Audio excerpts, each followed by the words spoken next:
Fala pessoal, sejam muito bem-vindos a mais um episódio agora do nosso AFIA Podcast, diretamente do 4º Congresso Brasileiro de Urgências e Emergências Pediátricas aqui em Brasília, onde a gente tem a nossa missão. Eu sempre gosto de reforçar isso, que a nossa missão é trazer aqui os principais palestrantes, os principais temas debatidos aqui para o conforto da sua casa. Então nosso objetivo aqui é, quem não conseguiu estar conosco presencialmente, participando de várias discussões, participando de várias conversas, que esteja agora conosco do conforto de casa, aprendendo um pouquinho mais. Meu nome é Lucas Rodrigues, eu sou médico emergencista, estou aqui agora como host do podcast, e agora a gente tem aqui um convidado extremamente especial, pessoalmente, para mim, e claro, todo o que ele representa em relação à pediatria. Professor João Carlos, professor Joca, que hoje ele é pediatra, ele é também titulado emergencista pediátrica pela Abramed, tem cargos como intensivista também, é professor da Faculdade de Medicina da URGS, chefe do departamento do Hospital de Clínicas de Porto Alegre, também junto da Unicinos e diversos outros cargos, senão eu precisava de um podcast só para falar das titulações que o senhor ocupa.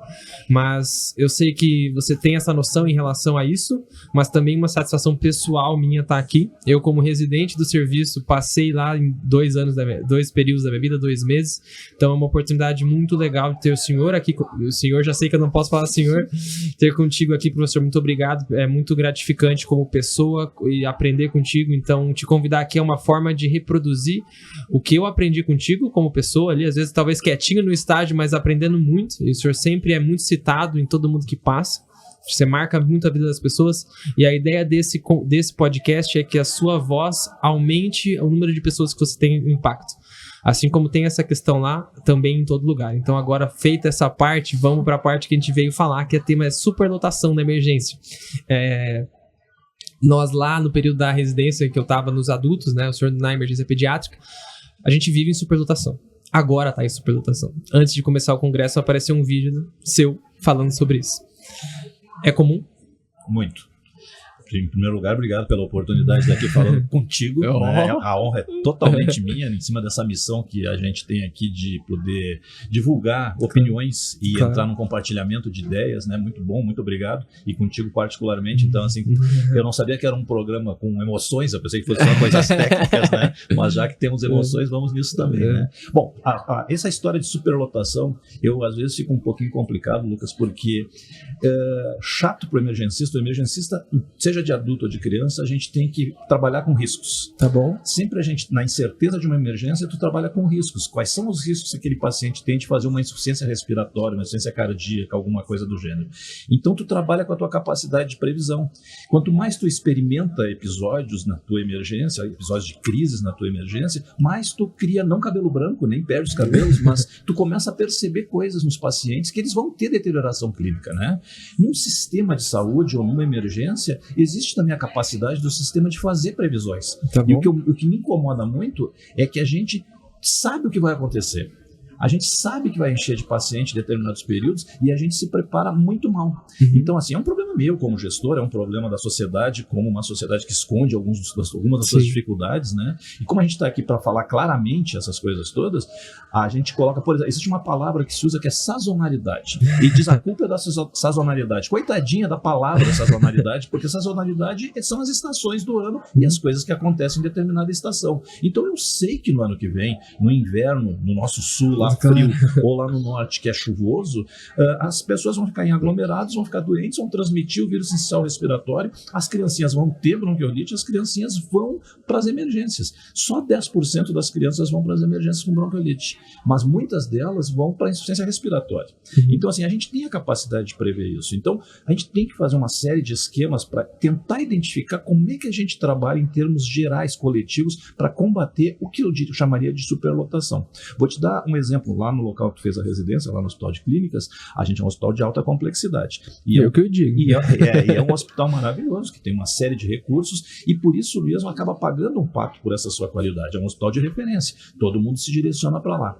Tu, então, herda os pacientes que são atendidos lá, que ficam graves, que ficam com sequelas, que se recuperam de algumas condições clínicas que em outros locais talvez não se recuperassem, mas eles depois vão procurar os atendimentos de lá. Então, a gente tem uma série de pacientes crônicos, uma série de pacientes de referência e ainda atende os pacientes do momento agudo. certo? Então tu acumula o que todos os outros hospitais atendem e mais algumas particularidades. Então tu tem que saber primeiro que tipo de hospital, que tipo de emergência que tu tem. Tem que fazer um diagnóstico, nós gostamos de diagnóstico, né? O emergencista não é tão bom em diagnóstico, mas é muito bom em fazer as coisas. Então por isso que a gente se atrapalha um pouco quando fala em superlotação, porque o diagnóstico a gente já tem. Então, que tipo de hospital, que tipo de pronto atendimento a gente tem? É um hospital de assistência pura ou é um hospital universitário? E isso já muda tudo. Vou te dizer por quê. Se for um hospital universitário, um hospital que tem academia, tu além de ser responsável pelo paciente, pela crise, pelas coisas que ele vem te procurar para ser atendido, tu ainda é responsável pela formação de recursos humanos. Então tu precisa ensinar bem para um Lucas que está aprendendo inicialmente a lidar com um paciente grave, porque quando o Lucas sair dali, ele certamente vai para outros locais disseminar a linha de conhecimento que ele teve. Então, se ele tiver más experiências, se ele não for bem qualificado para o que ele vem fazendo, se ele não for bem treinado, ele terminou a função dele ali, ele vai trabalhar em pronto atendimento, que é muito bom, é muito necessário, mas ponto. Não vai muito adiante disso. Só que se ele começar a ser realmente uma pessoa bem formada, qualificada, responsável, ele vira liderança. E por ser liderança, ele é elevado a funções, chamam para que ele faça coisas bem mais invasivas em relação ao atendimento dos pacientes, né? Então, primeiro a gente tem que saber qual é o hospital que a gente está falando, qual é o tipo de hospital. E tem hospital que trabalha com formação de recursos humanos e com a responsabilidade de atender paciente. Tirando esse adendo, o que aumenta a responsabilidade da gente, vamos falar da superlotação como um todo, né? Bom. Então, assim, as equipes, elas precisam, todas no hospital, precisam entender que a emergência não é um tampão do hospital. Tá bom. A emergência, ela não é um local em que não tem especialistas. Aí é uma coisa que a gente luta muito. O emergencista é um especialista. Então eu vou te dar um exemplo muito claro e muito objetivo aqui para o nosso pessoal que está escutando. Alguém encaminha seu paciente que está com qualquer problema de saúde para o centro obstétrico. Por que não manda para o centro obstétrico? Porque ela não está grávida. É simples assim. Todo mundo entende que não está. Por que não manda para o bloco cirúrgico? Por exemplo, tu quer mandar um paciente para o hospital, precisa ser hospitalizado por um problema crônico, que não é um problema agudo, nem crítico, e tu quer encaminhar esse paciente para algum local. Tu manda para algum local que não seja emergência? Não. Nunca se manda para o centro obstétrico, para o centro cirúrgico, para o CCA. Por quê? Porque todo mundo sabe o que é feito lá. E todo mundo acha que a emergência tem que absorver todos os pacientes. Eu quero internar meu paciente no hospital, quero abrir uma vaga, vai para lá. A população também. O que acontece com o Joca, já que de aniversário hoje, né? Então assim, vou infartar. Joca chegou infartado, dor no peito, enfim, eu quero procurar um atendimento num local bom, eu chego até esse local bom e eu quero ser atendido por aquela emergência, pela melhor equipe, por todo mundo especialista atendendo, etc, etc, etc. Só que se naquele local que eu for, estiverem sendo atendidos pacientes de baixa complexidade, esperando exames num ambiente de superlotação, aquela minha doença grave, ela não vai ser bem vista. A gente sabe disso, a gente trabalha internamente na emergência, sabe? Não é que a gente negligencia os casos, não é isso. Mas tu é treinado para atender o que aparece com classificação de risco, o que é mais grave passa na frente, ok? Mas tem lá uma meia dúzia de pacientes que seria ver exames, que seria fazer um encaminhamento, e a gente acaba deixando, às vezes, esse paciente que não precisa tanto da intervenção da gente, num segundo plano. E eles acabam superlotando também as emergências. Com certeza. Né? Então, a equipe tem que saber a imposição de responsabilidades para grupos diferentes. Como que o senhor percebe em relação à parte do Covid, por exemplo? Claro que a pediatria teve um pouco menos, mas você ocupava cargo de gestão também de adulto nesse momento. A minha interpretação, eu era residente nesse período, e agora vivendo essa parte dessa sazonalidade, coisa de dengue, também de bronquiolite, com superlotação agora também. Eu vejo um comportamento completamente diferente em relação às gestões e talvez também da população perante a isso. E a gente vai entrar em como melhorar isso. A gente está falando desse diagnóstico, a gente tanto fala o que é a superlotação, ou seja, é um serviço que trabalha numa capacidade maior do que ela está preparada para receber. E quando a gente fala disso, a gente não está falando só de médicos, a gente está falando de estrutura física, a gente está falando de enfermagem, a gente está falando de técnico de enfermagem. É claro que muito recai sobre o profissional médico. O médico demorando para atender. Tá, mas e o exame que vai ser feito? E a medicação que eu fiz ainda não foi feita? Porque a técnica e o técnico tá medicando 800 pessoas a mais do que ele deveria. Então, é um setor onde as coisas são, de certa forma, imprevisíveis, acontecem de uma forma aguda e temos que sempre estar tratando em cima disso.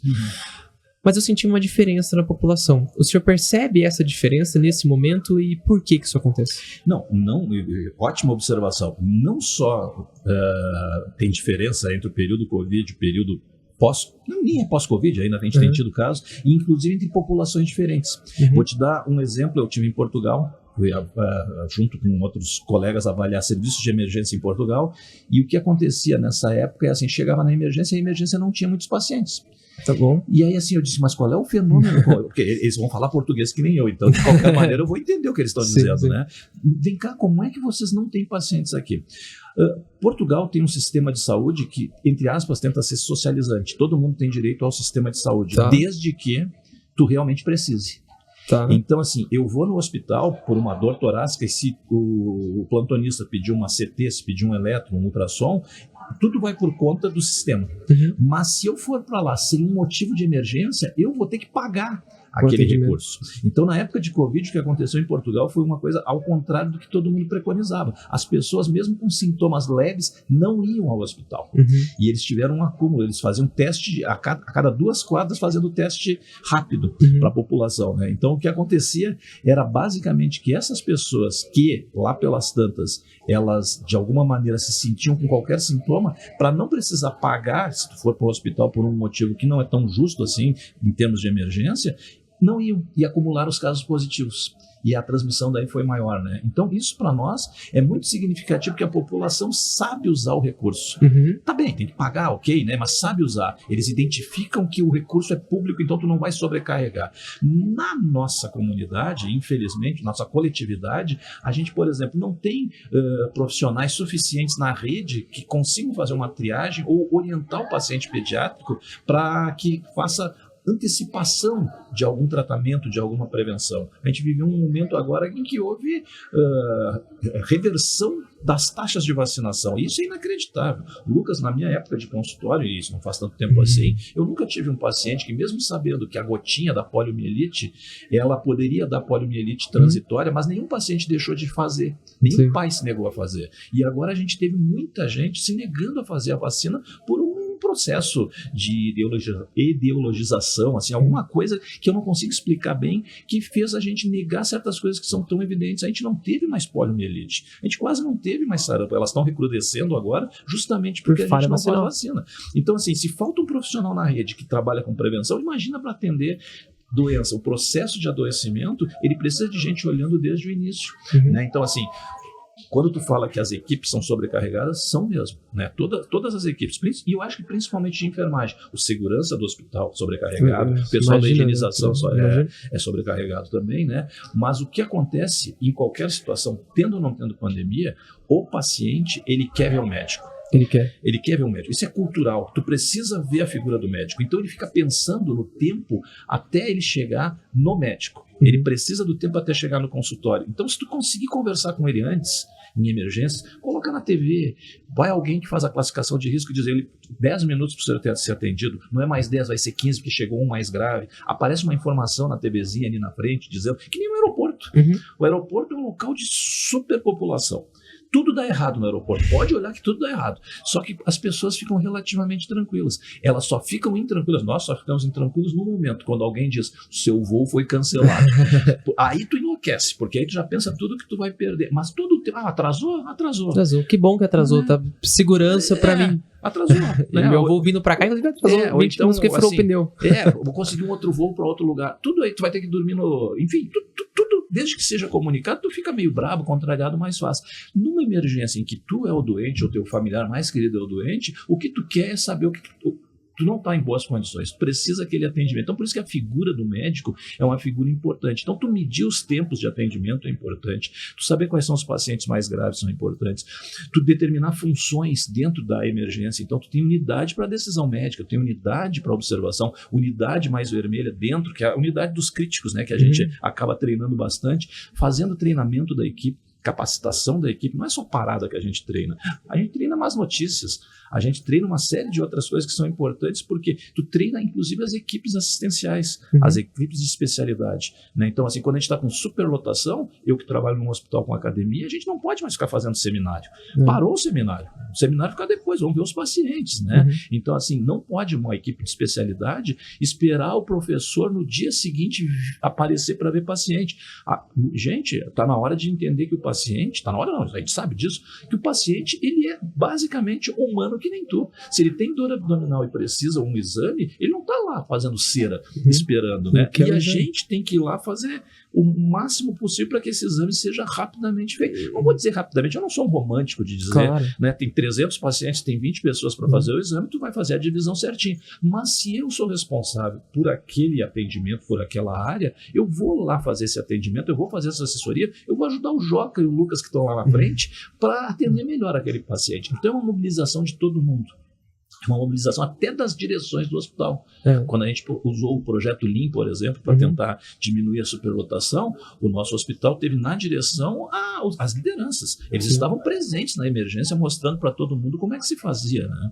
Vamos entrar então muito, o senhor está falando de comunicação em todos os lugares ser efetiva, né? E comunicação não é o que uma pessoa fala, mas sim o que a outra pessoa escuta no fim das contas, né? A gente está aqui falando, mas será que a população está nos escutando em relação a isso? Eu acho que a gente tem 2 pontos para explorar aqui. Tanto a parte de cultura da população quanto a cultura médica. Primeiro falando da cultura de população. Falando da realidade lá do hospital onde o senhor coordena, que é lá onde eu fiz a residência também, no Hospital de Clínicas, a gente tem um hospital que é muito bem quisto pela população. Eu sentia muito isso. Inclusive é um prazer trabalhar num serviço como esse. Que a população vê como referência, ela sente que agora o meu problema vai ser resolvido, ela quer estar lá, a pessoa quer estar lá. Mas, infelizmente, às vezes ela não precisa estar lá. No sentido, infelizmente, porque não precisa de tanto recurso, mas infelizmente, tá bom, agora é o momento que você precisa utilizar outro recurso de saúde. E nossa população, eu não sinto que ela, por algumas falhas talvez nossas também do sistema de saúde, porque às vezes atendemos mal, às vezes não temos acolhimento suficiente, não temos ambulatórios suficientes, então a rede não funciona. E a superlotação na emergência é reflexo de uma falha ambulatorial. É reflexo de uma medicina de família ainda não tão sólida para conseguir sustentar 80% dos atendimentos. E os que são, a população não entende. Se a gente pensa na URGS, que é uma baita instituição, por exemplo, também tem medicina de família. E mesmo assim, se estão na UBS lá, eles não querem, que ele está no Hospital de Clínicas.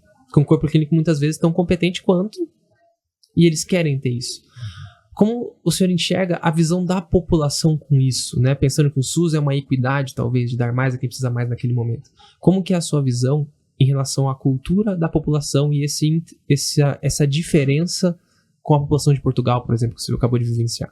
Não, é claro que existe um componente cultural, um componente de educação, e aqui a gente divide 2 grupos que são bastante diferentes, né? Na Portugal e Brasil, nesse sentido, alguns países que a população tem acesso a uma educação completa é diferente, mas não é isso. Eu acho excelente o que tu acabou de me oportunizar, porque assim, ó, a primeira coisa que tem que ficar claro, tu me disse que quando é sério tem que falar para aquela câmera lá, né?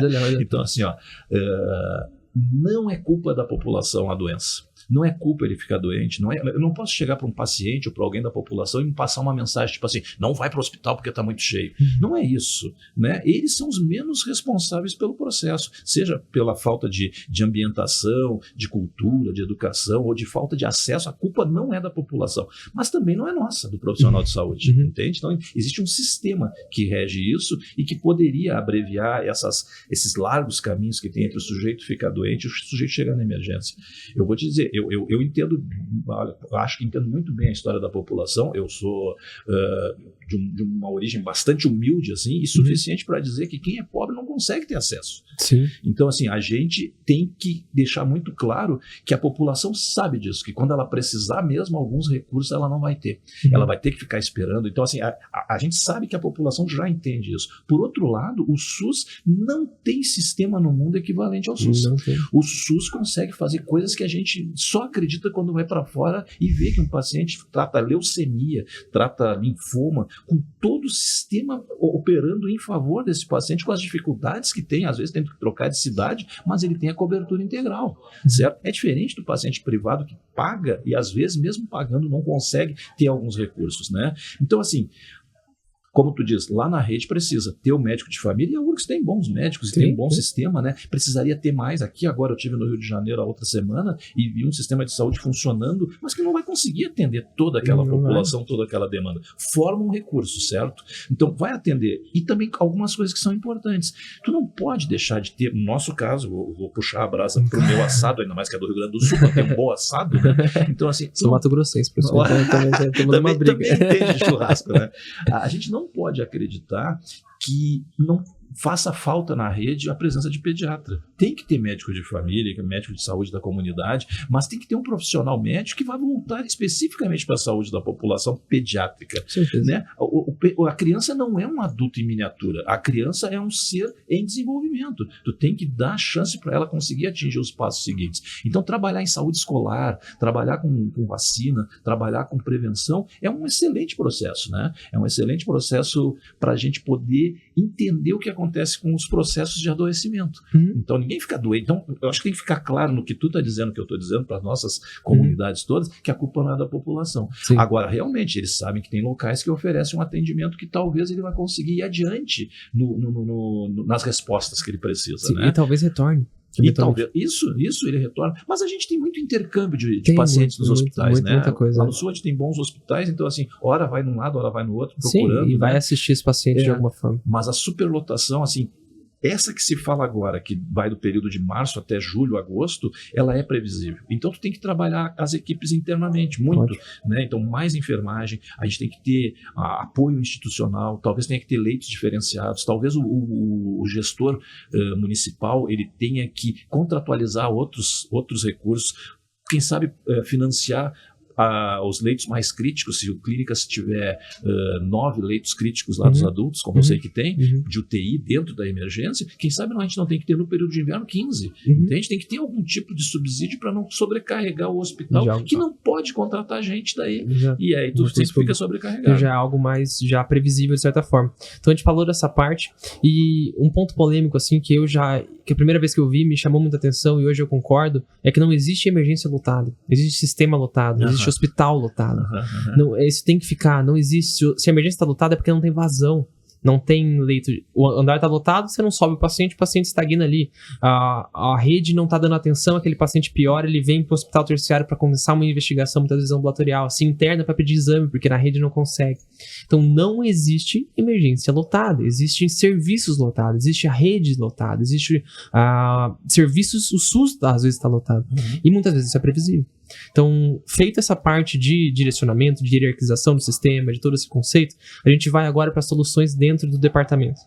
Pensando agora a sua visão como gestor e a sua visão também como profissional assistencial. O que, como equipe, primeiro, antes de falar só dos médicos, o que um gestor tem de evidência sólida para melhorar em tempos de crise? Porque é aquele conceito, tudo que é previsível você consegue antecipar, né? Se antecipar, o emergencista adora antecipar plano A, plano B, plano C. Então, estar à frente das soluções, né? Não correr atrás, e sim antecipar essas situações. O que hoje existe na sua visão? E, além disso, eu sei que você prioriza por evidência, por exemplo, e com certeza já estudou muito sobre isso. O que você nos traz que faz sentido e em que ponto estamos? O que estamos acertando e o que estamos errando em relação a isso?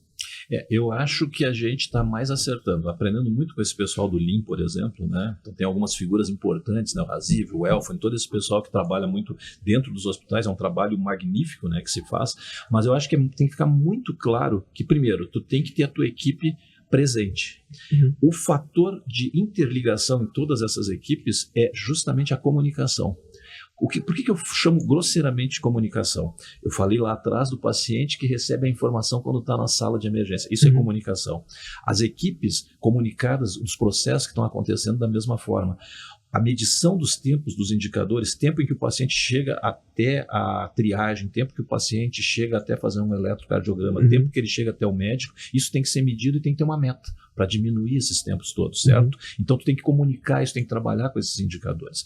Tu tem que ter uma comunicação para todo o hospital, porque eu acho que fico com muito orgulho de ver que um residente que saiu há bem pouco tempo ali do nosso serviço tem uma visão tão complexa de tudo que está acontecendo na emergência, né? Legal saber que tu está tão profundo nessa história de superlotação, assim, né? É um gestor, já é um gestor. É o dia a dia. É o dia a dia. Então, tem que acender algumas luzes dentro do hospital. E eu estou falando luzes de verdade, luzes no computador, luzes na folha de prescrição, luzes na escadaria, mostrando, por exemplo, para todo mundo como é que está a emergência. Tu tem uma capacidade de ter pacientes assim, digamos que vamos pegar um número aleatório, tá? Já que a gente está falando para o Brasil, então tu tem uma emergência que cabe em 50 pacientes. Quando ele chega em 70, não é a mesma coisa. Não a equipe que está ali, ela foi preparada para atender 50. Quando tem 70, não interessa o tipo de paciente que é nesse primeiro momento, tu vai ter que trabalhar no sentido de diminuir isso. Então, aciona uma luz que seria uma luz verde ou laranja. Só que se tiver 90, é uma luz vermelha. É uma outra luz. Porque é uma outra luz. Então tu tem procedimentos para cumprir, que é o PCP que a gente fala no Lean, né? Um plano em que todas as pessoas são chamadas a trabalhar de uma maneira diferente. Então, isso é comunicação. Então, pode ser uma luz no corredor, mas pode ser na tua folha de prescrição dizendo quanto tem. Eu, quando acordo e que vou olhar no WhatsApp do nosso grupo lá de plantão, já está registrado o que aconteceu de noite. Isso traz uma coisa boa, que é a informação, e traz uma coisa ruim, que é o estresse. Né?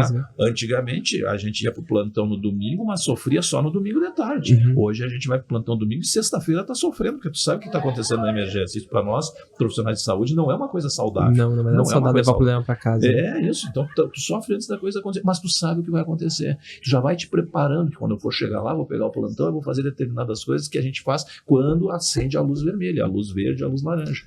Professor, só para a gente contactuar com as pessoas e o método Lean, por exemplo, só explica pra galera o que é o Lean, que a gente tá falando com uma naturalidade, de forma simples, o que é o Lean.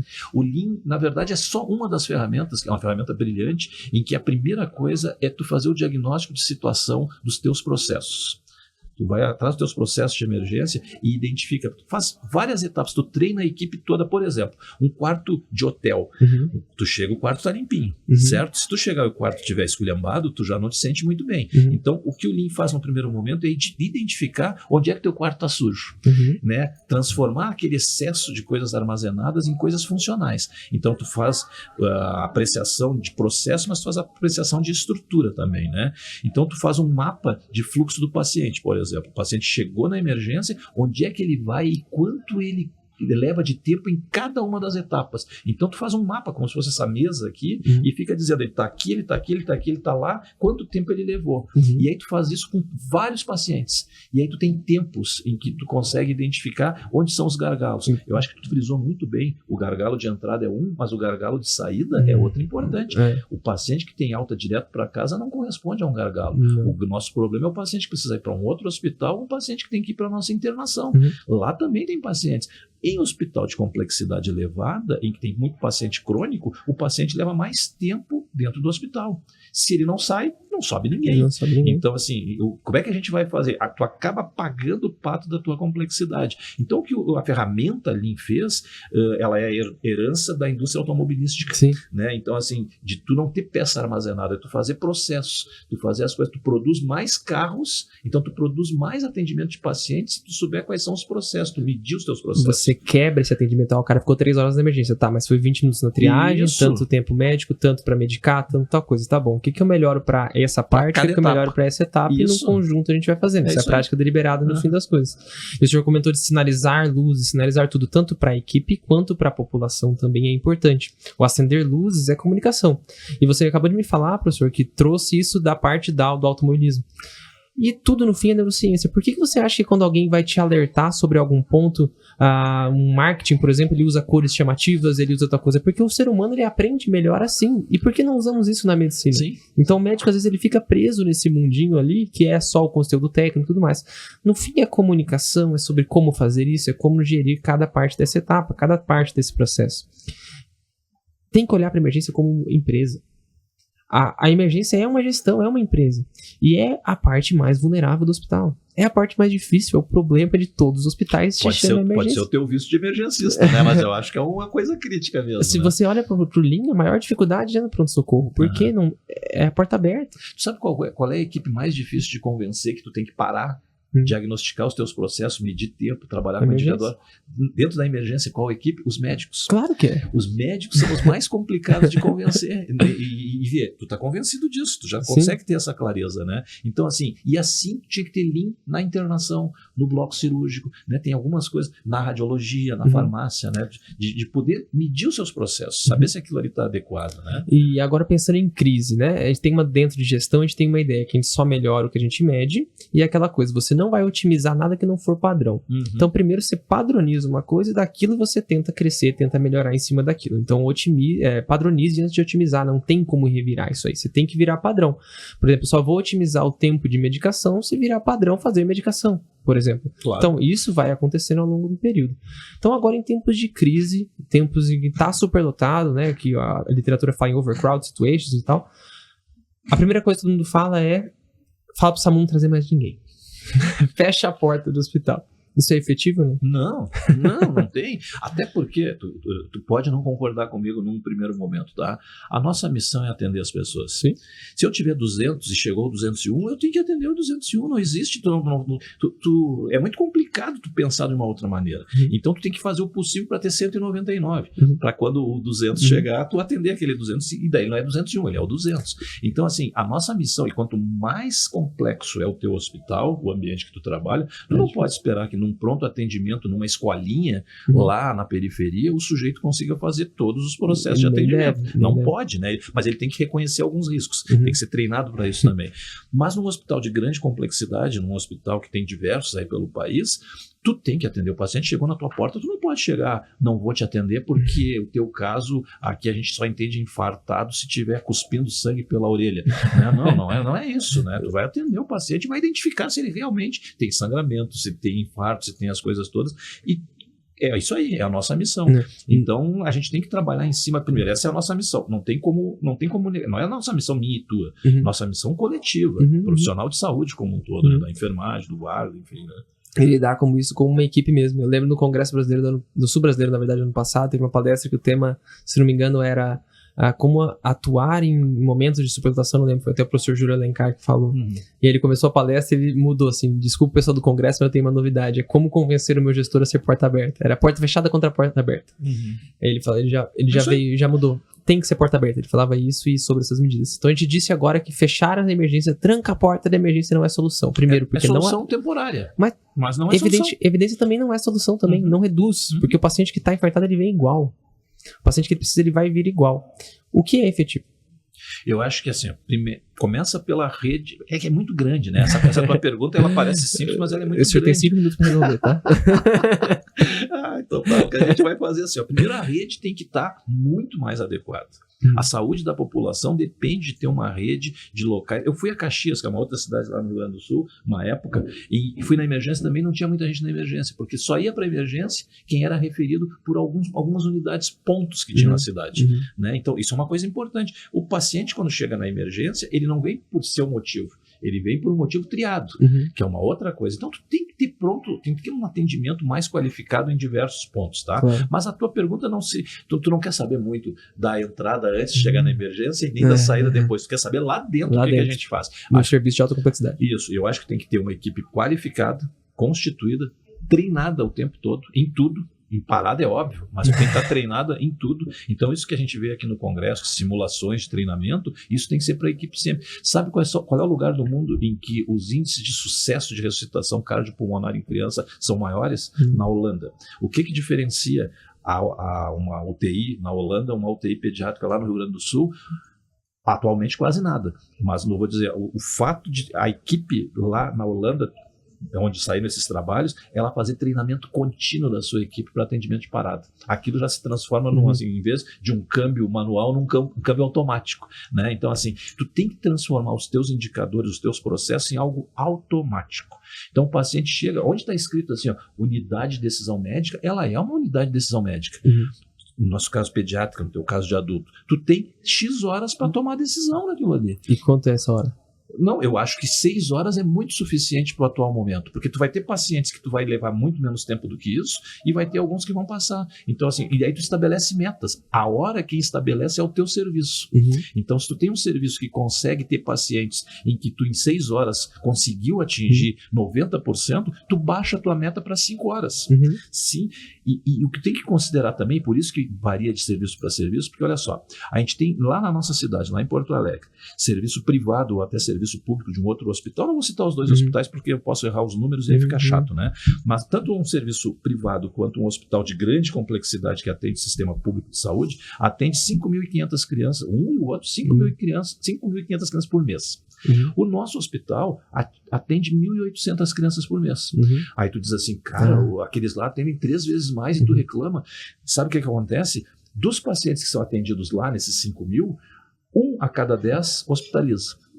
1 a cada 10 hospitaliza. Então eles têm 9 que eles conseguem jogar rápido com isso. A gente tem a cada 3, 2 hospitalizam e um vai ser hospitalizado por mais tempo. Então, são diferentes pacientes porque são diferentes complexidades. Então, esse tempo de decisão médica depende do tipo de paciente e pode ser dinâmico. Ele pode variar de tempos em tempos. Por isso que na tal sazonalidade é diferente. O teu tempo vai ser abreviado porque talvez tu coloque mais médico a fazer aquela função que um só fazia, 2 vão fazer a unidade de decisão. Né? E tudo tem que ser proporcional. Por mais médico, por exemplo, não tem mais sala para atender, não tem mais gente para medicar, não tem mais gente para ficar. Enfermagem, isso, exato. Né? Então tem que ter tudo caminhando junto. E eu vejo também que hoje lá do Daniel Pedrolo, que foi meu chefe supervisor, que hoje é o chefe da emergência. Hoje é o chefe da emergência. Grande Daniel. Literalmente. Que ele justamente tá tentando essa mentalidade da emergência, como o senhor começou, de também ser uma área de especialistas. Então, empoderar nesse sentido de o paciente não está estacionado, ele já está resolvendo coisas. Claro. Naquele período. Então, esse tempo de decisão, ele lembra dele falar muito de 6 horas é a meta, ele está tentando baixar para 4 nesse processo gradual que o senhor mencionou, que nós somos sim efetivos, a gente acerta a maioria do tempo, a gente sabe em menos de 4 horas se o paciente vai para casa ou vai ficar. Eu não sei o que ele tem, não sei o que ele vai fazer, não sei o que vai ser o resultado, mas eu sei se ele vai para casa. Desde que ele seja visto. Desde que ele seja visto. Se ele vai para casa ou se ele vai ficar. Então essa decisão já é importante, porque quando você decide isso, você já está pensando, vai ter leito ou não vai ter leito. E essa integração com o andar, por exemplo, é extremamente importante. Eu tenho que saber na minha emergência que eu tenho previsões de 30 internações. Quantos vão ter alta agora? Quantos podem ter uma alta que era para ser amanhã de manhã? Por que não vai ser agora à noite? Uma previsão de alta, um time de alta, coisas assim. Então pensando nesses pontos. Outra coisa, interconsulta enrola. Você pede às vezes a gente brincava que pedir uma interconsulta é a coisa que mais atrasa o seu paciente. Às vezes é necessário, mas muitas vezes não. Então, esse ponto é difícil, porque tem coisas que você precisa do especialista, tem coisas que não. Então, tem que ter esse cuidado. A emergência, ela sempre vai estar lotada se os ambulatórios não andarem juntos, se as especialidades não andarem de mãos dadas. Não é um inimigo do outro, não é um querendo passar para o outro, é vamos resolver juntos. Eu só tenho um pouquinho de dúvida, assim, eu acho que o bom emergencista, o bom profissional especialista em emergência, que nós somos, né? A gente também consegue trabalhar numa dimensão de tanto pedir assessoria para os especialistas quanto exames num patamar um pouquinho menor.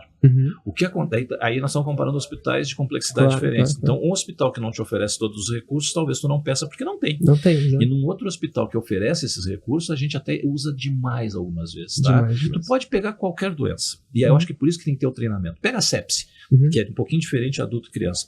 Para nós, a gente pedir PCR, que todos os guidelines mostram que tem que pedir, não sei se tu precisa pedir tanto PCR. Se tu precisa fazer um eletro todo o tempo do paciente, fazer uma coisa guiada, certo? Por outro lado, um POCUS num paciente que não te custa nada, que não é invasivo, teu colega está ali, tu vai lá ver o paciente. Para dengue agora, por exemplo, para criança, soro ou não soro, algumas vezes, a partir de um exame de visualização de mucosa, de vesícula biliar, que a gente não enxerga quase nunca, e tu enxergou, então está aí demasiado, tu vai mudar a tua soroterapia. Então isso é beira de leito, entende? Então isso tu faz, tu decide na hora, depende só de ti. Especialista, quando tu tem, tu pede. Então, nosso hospital ali, o que não tinha? Não tinha plantão psiquiátrico, não tinha plantão oftalmológico, certo? Quando o paciente com queixa oftalmológica chega, o que a gente faz? Manda para um outro hospital onde tem o plantão oftalmológico. A gente tinha vergonha de fazer isso? Tem, mas não, a gente não tem o recurso. Como é que tu vai fazer? Plantão psiquiátrico. É uma confusão, né? Sim, mas a saúde mental merece um atendimento especializado que tu possa encaminhar esses pacientes, né? Então, acho importante a gente ter o especialista, quando ele é chamado, ele tem que, especialmente se a luzinha vermelha de superlotação. Exatamente. Então, tem que ter gente fazendo um pronto atendimento lá também. Eu lembro de receber e-mail na época das superlotações. Está sempre em superlotação, se eu olhar por números. Tem 50 anos que está em superlotação. Mas quando aperta essa crise, eu lembro dos e-mails. As equipes, por favor, comecem pelos pacientes da emergência. É isso aí. Começa, às vezes está pendente uma remarcação no ambulatório. Às vezes está um ajuste de medicação. Integrar as equipes e o pessoal que está em outros setores, entender que a parte importante também vir e dar sequência nesse paciente é importante. Uma das principais medidas que tem reduzido esse tempo é isso. Primeiro, as unidades separadas, como o senhor separou, a unidade de decisão médica, para o funcionamento mental ser semelhante. Então, nessa unidade eu estou voltado a resolver, fazer exame, documentar e ir embora. Isso. Nessa ele vai internar. Então, você compartimentalizar na sua emergência as tomadas de decisão, diminui viés cognitivo. Eu não vou botar o paciente no corredor. Não vai. Eu vou fazer isso, né? Então, quando tu pode pôr no corredor, tu delega pro corredor a decisão. E daí o corredor é de ninguém. Casa. E eu vou te dizer, eu tenho esperança que essa compreensão, esse conceito, ela realmente funcione funcione, porque a gente fica imaginando que isso não existe, não tem como. Tu disse, sempre tem superlotação. Vocês querem ver uma coisa? Para nós pediatras fica mais claro isso. O Papai Noel existe.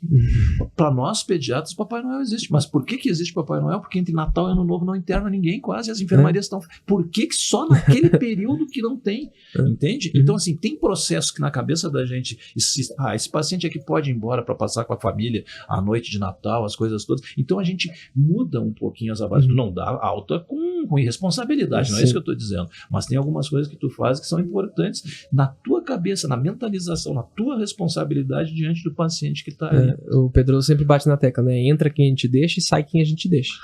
Então, ele fala que o médico emergencista da pediatria, ele é o porteiro do hospital. Então, só entra quem a gente deixa e só sai quem a gente deixa. Então, nos dois cenários. Então, só fica se a gente achar que é necessário e só vai se a gente não achar que é necessário. Tá bem. Então, a gente tem que ser esse porteiro mesmo e fazer esse reconhecimento. E as equipes participarem de tudo isso também é algo muito importante. Time de alta, você acha que faz diferença? Sim. Mas, assim como o NIR, são dois grupos fundamentais, é uma adequação ótima de processo, desde que cumpram as suas responsabilidades. Um NIR, ele é ativo, ele é bom, se ele conseguir realmente fazer essa regulação interna, né, das internações, mas não chamar paciente para o teu hospital. O NIR não tem a função de absorver todo tipo de paciente para nós, né? Um time de resposta rápida, um time de alta é excelente, porque ele visualiza no huddle ali, né, aquelas huddle é quando as pessoas se reúnem em vez do round para tomar decisões rápidas. O que eu preciso para o Lucas ter alta? E aí diz, precisa que ele faça um atestado, precisa fazer um exame. Isso é o huddle. Tomada de decisão rápida, faz aquilo e vai embora, né? Então, assim, quando a gente precisa de gente para fazer esse tipo de coisa, isso é jogo rápido. Isso não tem muito que se bater. É isso que vai se fazer. E o time de alta é isso. Eu vou visualizar o que o paciente precisa para ter alta e dou alta para ele. E às vezes, pessoal, não é só uma conduta médica. Não. Quando eu comecei a aprender, tipo, o paciente, é o tempo que tava rolando na neuro isso. É o paciente que tá pós-operatório, uma cranectomia, que tem uma dificuldade, que ele precisa de uma sonda, ele simplesmente está esperando no seu hospital que a rede de saúde daquela cidade esteja preparada para receber a cama que ele vai ficar. A família já foi educada a como vai alimentar esse paciente em casa. Então, às vezes, a parte médica está resolvida. Ele não tem indicação médica no seu hospital. Você vai jogar ele fora dali do hospital? Não vai. Você vai ter que entender e o huddle serve para isso. Esse paciente, a pendência é a sonda, é que a cidade dele providencie a cama necessária para ele ficar. Pensando no caso mais claro. Mas são detalhes que têm que ser resolvidos nesse huddle. Então, é um momento, o time de alta tem que ser multidisciplinar. A nutrição já deu a orientação de qual é o suplemento que esse paciente vai usar. A fisioterapia mostrou para familiar como é que faz para aspirar a traqueostomia que ele ficou, por exemplo. E na pediatria tem um pouco menos, mas existe também isso. Ele já recebeu um anticonvulsivante que ele vai para casa. Enfim, algum desses cuidados. Então, o time de alta tem que ser multidisciplinar. E ele vai conseguir gerir em tempos de crise. Mas eu acho que tem que ficar um recado, que tempos de crise existem. Não é sobre, eu quero meu hospital vazio. Sim. Não. A gente quer controlar a crise da melhor forma possível, sempre beneficiando o paciente. Com responsabilidade. A gente tem responsabilidade, né? Então, eu diria que no nosso caso, dos adultos também, tu tem que imaginar a maior preciosidade que tu tem. Qual é a maior preciosidade que a gente tem? Um filho. Tá bem, o pai, a mãe, a avó, todo mundo é muito genial, assim, que a gente tem amor por todo mundo, mas a preciosidade que a gente tem é filho. E quando a gente precisa de cuidar desse filho, no nosso caso da pediatria, a gente quer o melhor para ele. E ele merece ter aquele melhor. Então, assim, é complicado na minha cabeça que o meu filho não possa ter um atendimento razoável, entende? Então, assim, imagina na cabeça dos pacientes, eu acho que é isso que é interessante da gente ter. Então, os processos são para alinhar isso tudo, né? Para tentar melhorar esse tempo que vão existir, né, nessa culpa da sazonalidade, que a gente sabe que vai acontecer de novo, inclusive está em período de chegar. Alguma providência vocês estão fazendo lá no serviço? Não, o serviço a gente vive em constante negociação, porque a gente tem uma comunicação muito boa na pediatria, né? Seja por WhatsApp, seja por e-mail, seja por telefone. Então a gente tem até sobrecarga de funções, assim, eu, por exemplo, sou professor, mas tu acaba fazendo assistência. A nossa chefe, da mesma maneira, a gente não precisaria, entre aspas, estar fazendo função assistencial. O round é voltado para ensinar os doutorandos a como agir na semana que vem, quando vão chegar estes pacientes aqui, né? Então tem um monte de coisas que a gente vai fazendo, nem se dá conta o quanto a gente está trabalhando no sentido de melhor atender o paciente que vai chegar. Então tu já vai planejando. Nós agora temos essencial respiratório aos montes chegando, então a gente tem que estar preparado, treinando alto fluxo, treinando oxigenoterapia, uma série de coisas, né? Não vai se deixar de atender, mas se der para ir para a televisão, para o rádio e dizer, gente, aqueles motivos para não ir na emergência não vão, né? Não é culpa de vocês, mas tenta não ir na emergência, né? Até porque é complicado. E eu percebi, esse vídeo que o senhor estava falando foi há uma semana atrás, justamente esse cuidado. Eu vejo muita gente indo pra TV também, o gestor indo no desespero, talvez, falar que o pessoal tá muito lotado, não venham pra cá.